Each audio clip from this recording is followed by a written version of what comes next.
We'll call this what William Schang taught me about literature and laughter. There are professors you remember because they were hard. There are professors that you remember because they maybe changed your grade at the last minute, because their class met at 8 a.m. and you showed up anyway. There are professors you remember because there was something about them, some quality you could not quite name at the time, made you sit up a little bit straighter in your chair and care about what was happening in the room. William Schang, who taught English at Ripon College for 41 years, was that kind of professor. Decades later, I still think about him, not in the abstract sense, not as a symbol of some lost golden age of liberal arts, but I think of his voice, his timing, the way a classroom had been perfectly quiet and then could suddenly erupt without warning into laughter.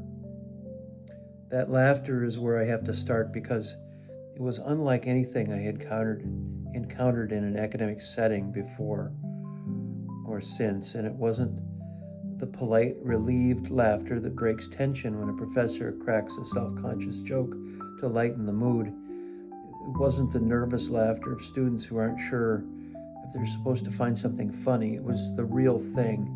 It was genuine. It was sudden and unguarded, the kind that catches you off guard and leaves you breathless, wondering how you got there. Schang had a gift for this.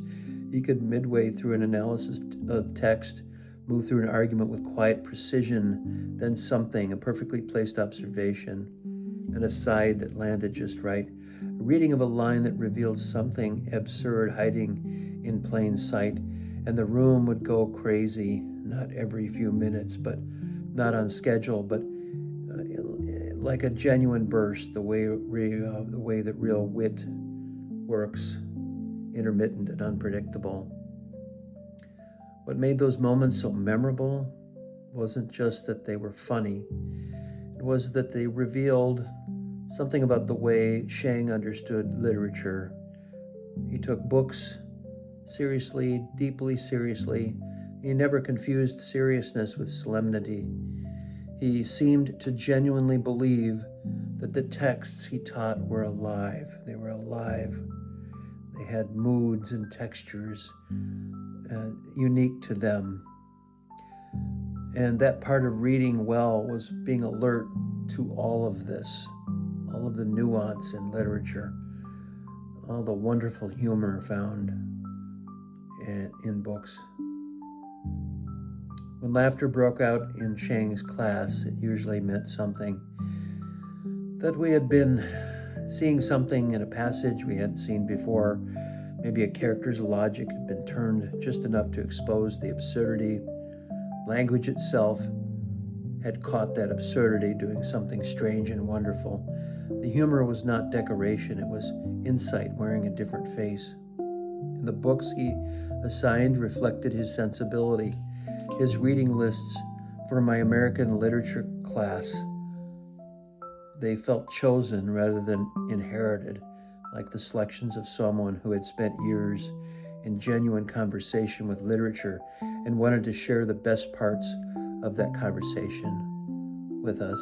I remember Bill Schang reading from the great pieces of literature like Moby Dick and Updike, and reading these passages to the class with such flair, and just he exuded the brilliance he was the brilliance of the writing almost, and he showed us how brilliant that writing can be.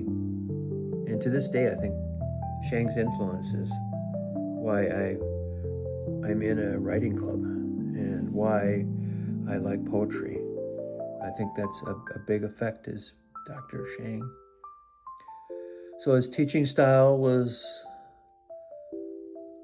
sort of a place where people felt comfortable. Ripon, a small college, and his classes had the intimacy that small colleges can produce when everything is working right.